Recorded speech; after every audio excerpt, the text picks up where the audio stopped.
Hello my dear students, आज हम लोग रफ इंक्लाइन प्लेन से रिलेटेड कुछ न्यूमेरिकल्स देखेंगे।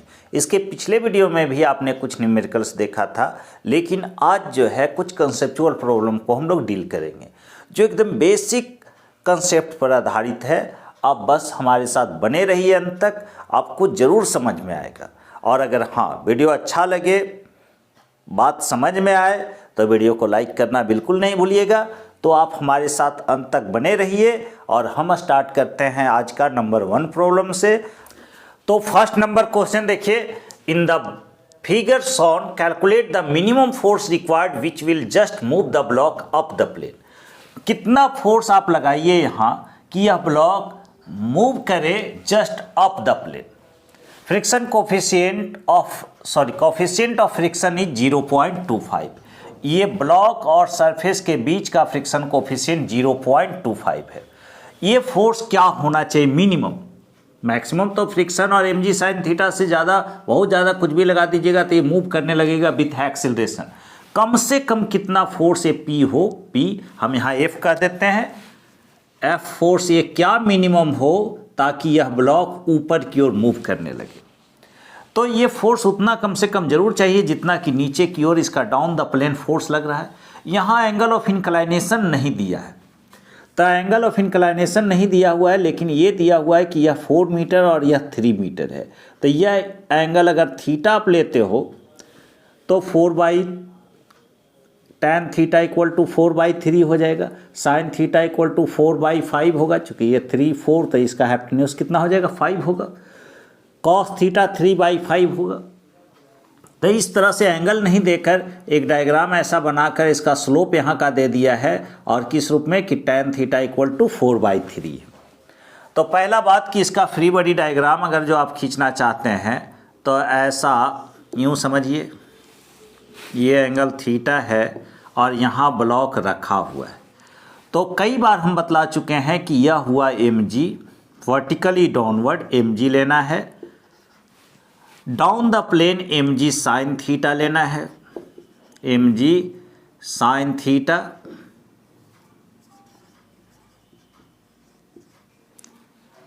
प्लेन के परपेंडिकुलर mg कॉस थीटा लेना है। इस mg का 2 कंपोनेंट होता है, mg कॉस थीटा।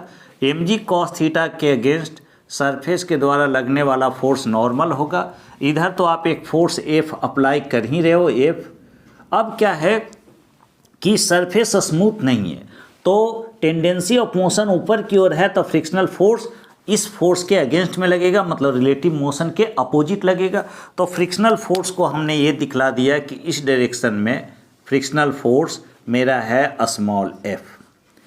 अब यह ब्लॉक मूव करे ऊपर की ओर तो मिनिमम फोर्स तो मूव करे, इसके लिए क्या होना चाहिए, यह फोर्स F ये दोनों के सम से अधिक होना चाहिए, मतलब कि जो दोनों फोर्स अपोज कर रहा है उससे अधिक या उसके बराबर होना चाहिए।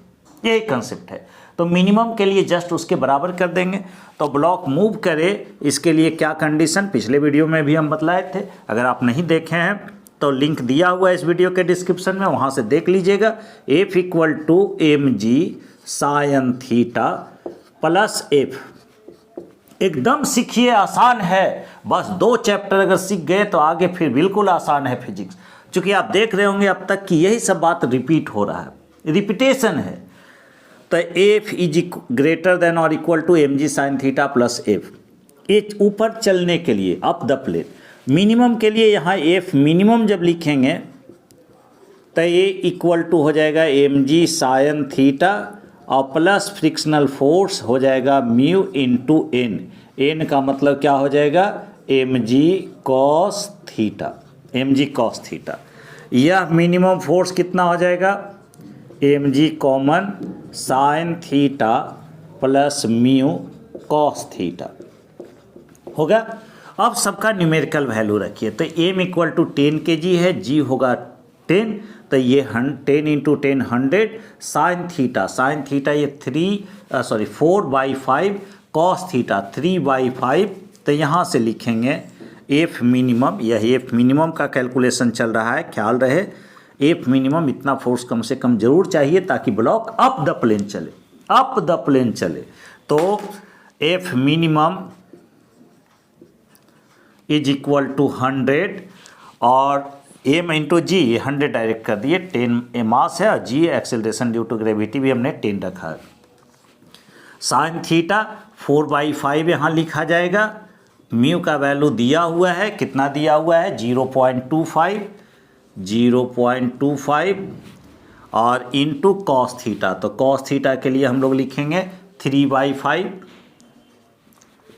5 एलसीएम होगा तो ये क्या होगा 100/5, 4 प्लस 0.5 इंटू 3 1.5, ये हो गया 5.5, 100 इंटू 5.5/5 तो ये ये आपका 1.1 मतलब 110 न्यूटन। ओके, तो यही आंसर होना चाहिए। अच्छा, एक लिटिल मिस्टेक हो गया है, 0.5 नहीं फ्रिक्शन कोफिशिएंट है, 0.25 है, तो ये लिखिएगा 0.25, तो इसके अनुसार 5 एलसीएम हुआ तो कितना होगा 0.75, अब ये होगा 4.75।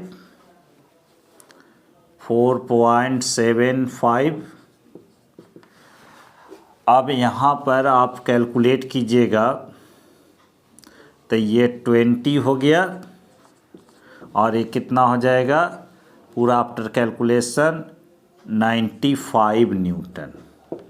ओके, तो ऐसा कोई दिक्कत नहीं है। यहाँ 0.25 था तो 0.25 रखेंगे, उस समय हम लोग 0.5 रख दिए थे। बेसिक ये है कि मिनिमम करना है तो यह फोर्स क्या होना चाहिए चलने के लिए, ये दोनों फोर्स से बड़ा होना चाहिए या बराबर होना चाहिए, तो यहाँ से हमने मिनिमम फोर्स को निकाला। नेक्स्ट क्वेश्चन देखिए कितना अच्छा है, सेकेंड नंबर क्वेश्चन। पढ़िए क्वेश्चन कितना अच्छा है और इसको बनाइए। A body of mass 2 kg is lying on rough incline plane of inclination 30 degree. Find the magnitude of the force parallel to the incline needed to the block move up the incline, B में down the incline. Coefficient of statics friction is equal to 0.2. It means कि एक block है जो कि incline surface पर रखा हुआ है, इंक्लाइन पर प्लेन पर रखा हुआ है और उसका इंक्लाइनेशन 30 डिग्री है। तो यह हुआ एक इंक्लाइन और इस इंक्लाइन का इंक्लाइनेशन है 30 डिग्री। यहाँ एक ब्लॉक को आपने रखा है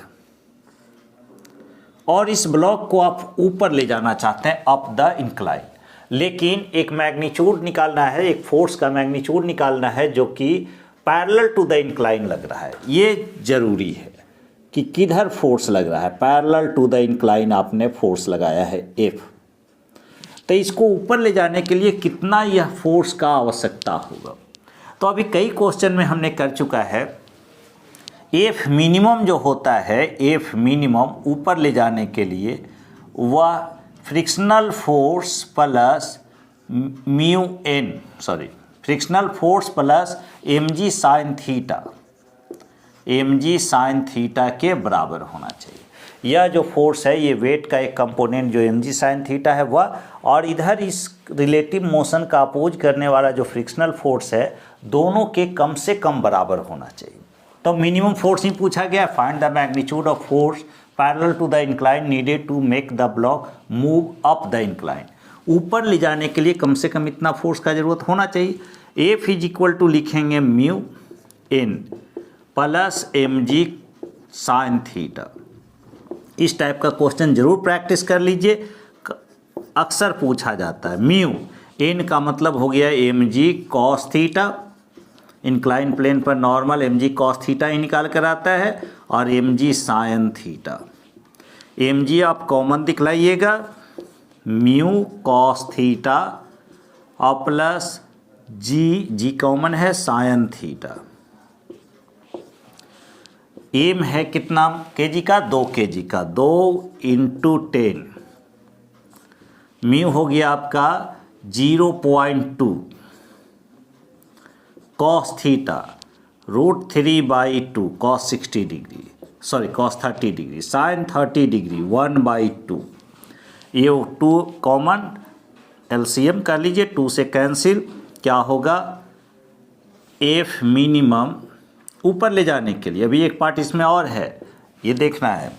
एफ मिनिमम 2 से कैंसिल हुआ, 10 इंटू 0.2, √3 का वैल्यू हुआ 1.732 और प्लस 1, ये 10 3.464 प्लस 1, तो यह हो गया 10 इंटू 4.464 मतलब 44 न्यूटन के अप्रॉक्स। 44 न्यूटन, 45 भी, 44.64 को 45 भी लिखा जा सकता है अप्रॉक्स में, नहीं तो 44.64 न्यूटन। इतना फोर्स कम से कम चाहिए इस ब्लॉक को अप द प्लेन ले जाने के लिए। यह ए पार्ट हुआ। बी पार्ट में क्या है कि डाउन द इंक्लाइन, इस ब्लॉक को नीचे लाने के लिए डाउन द इंक्लाइन कितना फोर्स की आवश्यकता होगी, ये भी ध्यान रखना है। फोर्स की आवश्यकता होगी या ब्लॉक अपने वेट के कंपोनेंट से ही नीचे चलने लगेगा या फिर फोर्स की आवश्यकता होगी। अगर अपना वेट के कंपोनेंट से ही वेट का एक प्रोजेक्शन इधर डाउन द इंक्लाइन होगा mg sin थीटा, अगर यही फ्रिक्शनल फोर्स से ज़्यादा है तो अपना वेट के कंपोनेंट से ही ब्लॉक नीचे चलने लगेगा, तो फोर्स की आवश्यकता नहीं होगी। तो बी पार्ट हम लोग बनाते हैं, आप इसका स्क्रीनशॉट लीजिए।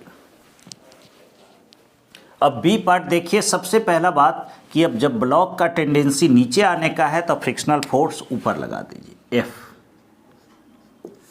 अब यह ब्लॉक है जिसका वेट वर्टिकली डाउनवर्ड होगा mg। इस mg का 2 कंपोनेंट होगा, एक आपका इस प्लेन के परपेंडिकुलर लाइन के अलॉन्ग जो कि mg cos थीटा होगा और इसके अगेंस्ट में नॉर्मल होगा। इस mg का एक कंपोनेंट आपका mg sin थीटा होगा जो कि डाउन द प्लेन होगा, mg sin थीटा। अगर यह mg sin theta frictional force से ज़्यादा हो जाए तो ब्लॉक नीचे चल देगा, और अगर mg sin थीटा का वैल्यू ये फ्रिक्शनल फोर्स के वैल्यू से कम है तो फोर्स की आवश्यकता होगी। मतलब फ्रिक्शनल का मैक्सिमम फोर्स मान लिया जाए 10 न्यूटन है और mg sin थीटा कैलकुलेट करके 8 न्यूटन आ रहा है, इसका मतलब और फोर्स की आवश्यकता है 8 न्यूटन तक तो ये रोक ही लेगा, 10 तक ही रोक सकता है। मतलब 10 के बराबर या 10 से बड़ा 10 से बड़े फोर्स का ज़रूरत पड़ेगा इसको नीचे लाने के लिए। नहीं समझे, हम कह रहे हैं फ्रिक्शनल का लिमिटिंग वैल्यू आपका 10 न्यूटन है, तो इस ब्लॉक को नीचे लाने के लिए 10 न्यूटन फोर्स की आवश्यकता होगी। mg sin थीटा का वैल्यू कैलकुलेट किया हमने, तो सपोज कि 8 न्यूटन आया। इट मीन्स कि ब्लॉक जो है रुका हुआ रहेगा, रेस्ट में रहेगा, ऐसा नहीं कि फ्रिक्शन के कारण ऊपर चलने लगेगा। जब ये 8 न्यूटन लगा रहा है तो फ्रिक्शन भी अभी 8 ही न्यूटन लगाएगा, 9 लगाएगा, 9 होगा तो यह भी 9 करेगा, 10 होगा नीचे तो ये भी 10 करेगा। लेकिन अगर नीचे 11 कर देंगे तो यह 10 तक ही अपोज करते रहेगा या 10 से थोड़ा कम काइनेटिक के केस में। ओके, तो अगर यही फोर्स mg sin थीटा इसके लिमिटिंग वैल्यू से ज़्यादा हो जाए तो ब्लॉक को नीचे लाने के लिए कोई फोर्स की आवश्यकता नहीं होगी। तो mg sin थीटा अगर कैलकुलेट करते हैं, सबसे पहली बात कि फ्रिक्शनल फोर्स कैलकुलेट करेंगे तो यह होगा μn और F = म्यू का वैल्यू दिया हुआ है 0.2 और n हो गया mg cos थीटा, ऐसे म्यू n का मतलब mg cos थीटा, म्यू दिया हुआ है 0.2, m हो गया कितना kg का, तो m हो गया 2 kg का, g हुआ 10 और cos थीटा √3/2, 2 से 2 कैंसिल हुआ, 0.2 इंटू 10 इंटू 1.732, इसका कैलकुलेशन करेंगे तो कितना होगा, यह देखिए 2 हो गया इंटू 1.732 जो कि कैलकुलेट करके आएगा 3.64, इतना न्यूटन आएगा फ्रिक्शनल फोर्स।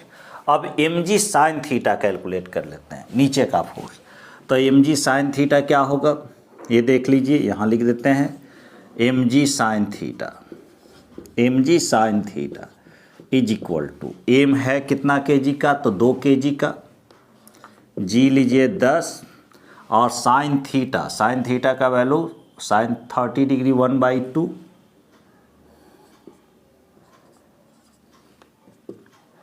कितना हो गया, यह हो गया 10 न्यूटन। यहाँ कुछ मिसिंग है, 0.2 इंटू 10 आपका हो गया 2, √3 का वैल्यू हुआ 1.732, 1.732 इंटू 2 3.64 होगा, 3.464।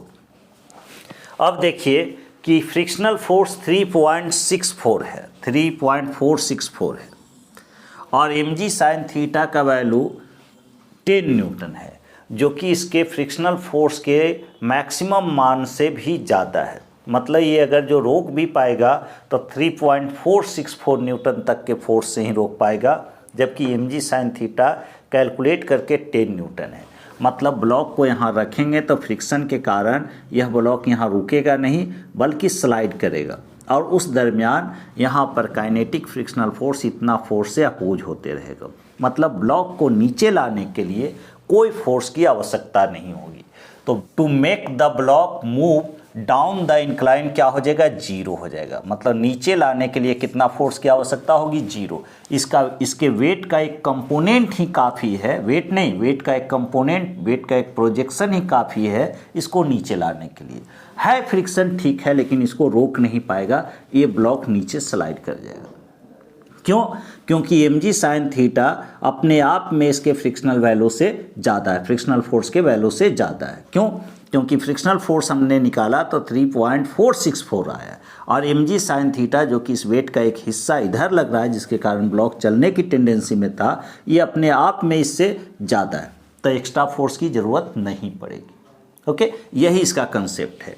तो होप सो कि आप समझ गए होंगे। नेक्स्ट क्वेश्चन पर आते हैं। नेक्स्ट क्वेश्चन है, a body start slipping down an incline and moves half metre in half second, how long will it take to move the next half metre. मतलब एक इंक्लाइनेशन पर एक बॉडी मूव कर रहा है और यह हाफ मीटर चलने में हाफ सेकेंड का समय लेता है, तो अगले हाफ मीटर चलने में यह ब्लॉक कितना समय लेगा, कितना टाइम लेगा। सिंपल सा क्वेश्चन है। यह एक लॉन्ग इंक्लाइन प्लेन है और हाफ मीटर में, हाफ सेकेंड में हाफ मीटर चल रहा है, मतलब फर्स्ट हाफ मीटर चलने में इसको हाफ सेकेंड लगा होगा। तो इस डेटा के मदद से हम लोग एक्सीलरेशन निकाल लेंगे। एक्सीलरेशन, सपोज कि यहाँ से आपने रिलीज किया और यहाँ ये पहुँचा हाफ मीटर हाफ सेकेंड में, नेक्स्ट हाफ मीटर चलने में इसको कितना टाइम लगेगा। तो यहाँ तो इनिशियल वेलोसिटी इसका कुछ जीरो होगा चूँकि रिलीज किए हैं यहीं से, और यह हाफ मीटर है, हाफ सेकेंड लगा है, लेकिन यहाँ पहुँच कर इसके पास कुछ ना कुछ वेलोसिटी होगा, तो v इक्वल टू कैसे निकलेगा, u प्लस AT से।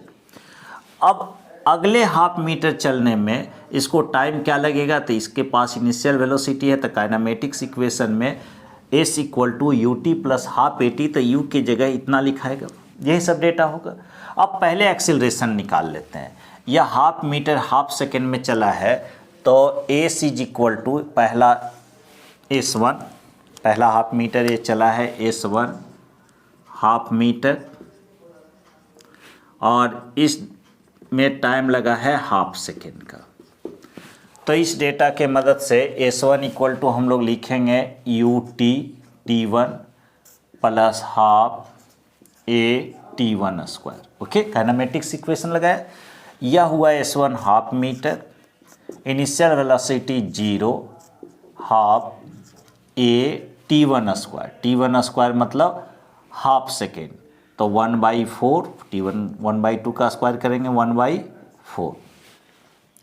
a इज इक्वल टू हो गया 4 metre per second square. Acceleration निकल गया। अब कहता है नेक्स्ट हाफ मीटर चलने में इसको कितना टाइम लगेगा। तो यहाँ पर क्या होगा, S2 इक्वल टू, पहले यहाँ का वेलोसिटी निकाल जाइए इस पॉइंट का, इसको A पॉइंट कहें, B C। तो velocity eight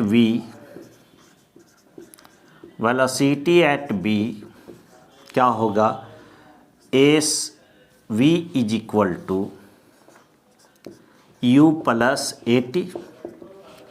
V is equal to, initial velocity है 0, एक्सेलरेशन निकाल कर आपने लाया 4, और t कितना टाइम लगा था, 1/2। तो B पॉइंट पर वेलोसिटी हो गया 2 metre per second. Next half चलना है, एक्सेलरेशन इसका पता है कि 4 मीटर पर सेकेंड स्क्वायर से चल रहा है।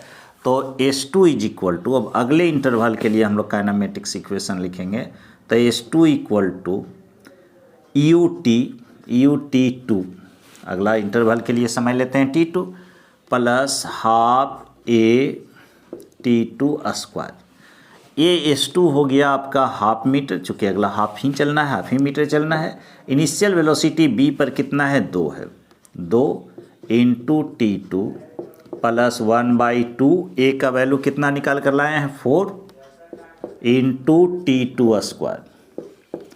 तो यह क्या हो गया, 1/2 equal to 2T2 plus 2T2 square. अब क्या लिखेंगे, 1 is equal to 4T2 plus 4T2 square. यहाँ से क्वाड्रेटिक इक्वेशन बना लेंगे, 4T2 square plus 4T2 minus 1 equal to 0। तो T2 क्या लिखाएगा, T2 इक्वल टू -B, -4 होने का तो प्लस माइनस होगा, लेकिन टाइम कभी निगेटिव नहीं होता है, इसलिए यहाँ से हम लोग सिर्फ प्लस लेंगे। B स्क्वायर मतलब 16 -4 AC, तो -4, A का वैल्यू 4, C का वैल्यू -1, तो कितना हो जाएगा, 64/2A, 2 इंटू A 8। इस तरह से T2 आप कैलकुलेट कर लीजिएगा, जो भी कैलकुलेशन आएगा। ये था इसका सॉल्यूशन। नेक्स्ट क्वेश्चन क्या कर रहा है, if the tension in the string is 16 newton and the acceleration of each block is 0.5 metre per second square, find the friction coefficients at the two contacts with the blocks. मतलब कि अगर string में tension 16 Newton का हो और दोनों block का acceleration 0.5 metre per second square का हो, तो दोनों कांटेक्ट में जो दो पॉइंट पर कांटेक्ट में है, वहाँ पर का फ्रिक्शन कोफिशिएंट μ1 और μ2 निकालना है। इट मीन्स ब्लॉक एक्सेलरेटेड है, दोनों ब्लॉक एक्सेलरेटेड है। अब अगर एक्सेलरेशन हो रहा होगा तो किधर हो रहा होगा, जाहिर सी बात है यह ब्लॉक नीचे गिर रहा होगा डाउन द प्लेन, और यह ब्लॉक आगे बढ़ रहा होगा। जितना मीटर यह नीचे गिर रहा होगा उतना ही मीटर यह आगे बढ़ रहा होगा। इसीलिए तो दिया हुआ है दोनों ब्लॉक का एक्सेलरेशन इक्वल दिया हुआ है मैग्नीट्यूड में। तो अगर इस ब्लॉक का एक्सेलरेशन आगे की ओर a है, तो इस ब्लॉक का एक्सेलरेशन नीचे की ओर a होगा। फ्रिक्शनल फोर्स जो है इसी रिलेटिव मोशन का एक सतह पर दूसरा सतह स्लाइड कर रहा है, तो उसका अपोज कर रहा होगा फ्रिक्शनल फोर्स। सबसे पहला काम कि यहाँ आप फ्रिक्शनल लगा दीजिए, तो यहाँ पर फ्रिक्शनल फोर्स ए सरफेस के अलोंग अप द प्लेन लग रहा होगा, जिसको कि हमने F2 कह दिया। यहाँ यह ब्लॉक आगे जा रहा है, तो यहाँ आपका फ्रिक्शनल फोर्स कुछ इस डायरेक्शन में लग रहा होगा, जिसको कि हमने F1 कह दिया। यहाँ से लेकर यहाँ तक का स्ट्रिंग जो है एक ही स्ट्रिंग है, तो रस्सी टाइट होगी और रस्सी में टेंशन सपोज कि हुआ T, तो रस्सी में टेंशन हो गया यह T टेंशन दिखलाए। सेम टेंशन इसमें भी होगा, इस ब्लॉक को आगे ले जाने का काम कर रहा होगा टेंशन T। यह ब्लॉक अब नीचे आ रहा है, तो नीचे आ रहा होगा अपना वेट का एक हिस्सा के कारण, वेट का एक कंपोनेंट जो mg sin थीटा होता है, उसी के कारण यह ब्लॉक नीचे आ रहा होगा विथ एक्सेलरेशन है। इसका मतलब mg sin theta frictional force और टेंशन से ज़्यादा है। तो कितना से ज़्यादा है ये इक्वेशन लिखेंगे ऐसे। फ्री बॉडी डायग्राम इसमें हम नहीं ड्रॉ किए हैं क्योंकि कई बार हम free body diagram incline plane पर खींच चुके हैं। अगर आप नहीं देखे हैं तो सभी वीडियो जो इससे पहले है रफ इंक्लाइन प्लेन के लिए वहाँ आप देख सकते हैं। और थ्योरी जब कर रहे थे उसमें भी अलग अलग सिचुएशन में हमने किया है। तो m2g sine theta minus T और minus frictional force F2 is equal to m2 into a. इस बॉडी के लिए यह बॉडी नीचे आ रहा था m2g साइन थीटा के कारण, F2 और T अपोज कर रहा है, इस तरह से किए। यह ब्लॉक आगे जा रहा है T minus F1 is equal to m1 into a. ये इक्वेशन फर्स्ट हुआ, यह इक्वेशन सेकेंड हुआ। फ्रॉम फर्स्ट, क्योंकि यहाँ का फ्रिक्शनल कोफिशिएंट और यहाँ का फ्रिक्शन कोफिशिएंट निकालना है तो टेंशन एलिमिनेट करने का कोई आवश्यकता नहीं है, ऐसे भी टेंशन दिया हुआ है। तो m2 इसको बोल रहे हैं m2 और यह ब्लॉक है m1। तो m2 कितना है 4 kg, तो क्या लिखेंगे 4 इंटू जी हुआ 10 साइन थीटा 30 डिग्री है, sine theta 1/2 minus T minus, और टी का वैल्यू है 16 न्यूटन, 16 लिख जाइए, माइनस F2। तो F2 को उधर गए, M2 को इधर ले आए। M2 है 4 kg और A है दिया हुआ 0.5 इज इक्वल टू F2। ये सारा कैलकुलेशन किए, आपका 20 minus 16 minus 2 is equal to F2 को लिखेंगे μ2 इंटू N2। ये हो गया आपका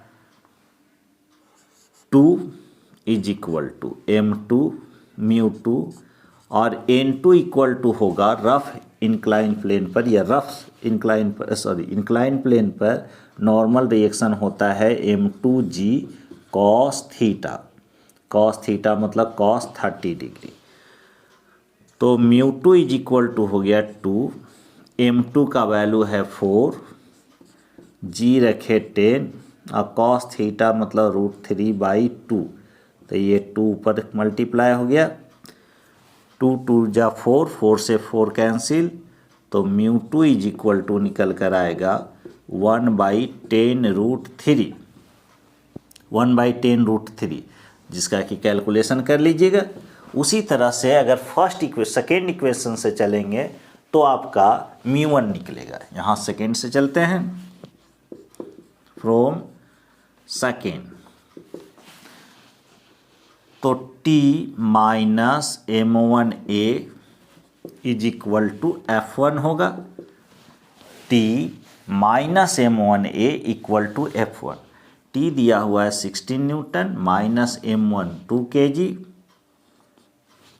और ये दिया हुआ है 4 metre per second square, sorry 0.5 metre per second square. तो 0.5 is equal to F1। F1 का मतलब होगा μ1 इंटू n, तो प्लेन सरफेस के लिए नॉर्मल mg के बराबर होगा।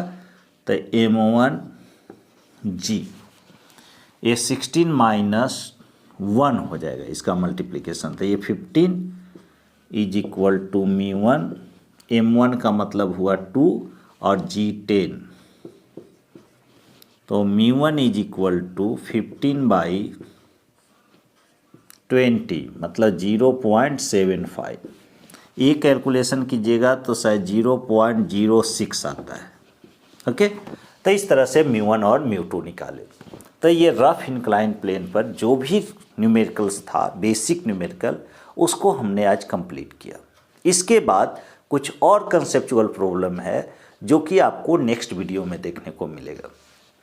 तो इस तरह से आप हमारे चैनल के साथ बने रहिए, और अगर वीडियो अच्छा लगता है तो अपने दोस्तों तक भी शेयर कीजिए, और जो स्टूडेंट अभी तक नहीं चैनल को सब्सक्राइब किए हैं फटाफट चैनल को सब्सक्राइब कर लें, और हाँ, वीडियो लाइक करना बिल्कुल नहीं भूलेंगे। तो इस उम्मीद से हम आपसे लेते हैं विदा। जय हिंद, जय भारत।